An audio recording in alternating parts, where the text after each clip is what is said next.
যেখানে অবহেলিত বালি আছে ওখান থেকে আহরণ করা সম্ভব। তাই আমি মাননীয় প্রধান উপদেষ্টা ডক্টর ইউনূস স্যারের কাছে আমার আকুল আবেদন, আমাদের এই তথ্য প্রযুক্তিগত উন্নয়নে কাজে লাগানোর জন্য, কাজে লাগাইলে দেশ ও জাতিকে আমরা এই তরুণ যুব সমাজ এগিয়ে নিয়ে যাওয়া সম্ভব।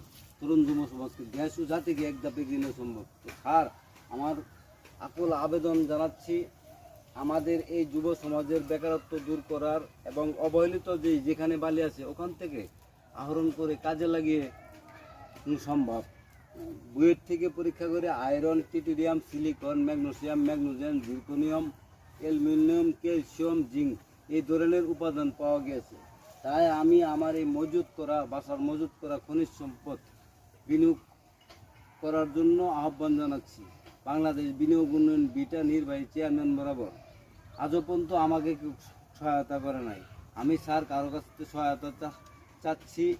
দেশ ও জাতির স্বার্থে কাজ করার জন্য ব্যাংকের কাছ থেকে হেল্প পাই নাই, কোনো জায়গার থেকে আমি হেল্প পাই নাই। আমি বাড়িঘর বিক্রি করে আমি আমার প্রযুক্তি খারাপ রাখছি, আমার মাল মজুত করে রাখছি, জমায় রাখছি দেশের ও জাতির স্বার্থে। যেখানে অবহেলিত বালিছে ওখান থেকে আহরণ করে অনুসন্ধান চালিয়ে আমি মজুত করে রাখছি। এখানে আছে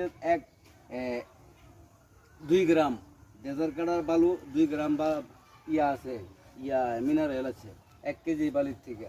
আমি অনুসন্ধান করে বার করে আজও পর্যন্ত আমি বিক্রি করতে পারি না। এই দেশের ভিতরে আমার ঠাইকা লাভ কি স্যার? স্যার, আমাকে হেল্প করুন। আমি অসহায়, বেকারত্ব দূর করুন, আমার খনিজ সম্পদ বিনিয়োগ করুন। আমার এই যে খনিজ সম্পদ আছে বিনিয়োগ করতে পারলে হাজার হাজার বেকারত্ব লোক কাজে লাগানো সম্ভব। কাজে লাগিয়ে দেশ ও জাতিকে এগিয়ে নিয়ে যাওয়া সম্ভব। তাই আমি আমার এই মজুত করা খনিজ সম্পদ এটা কারো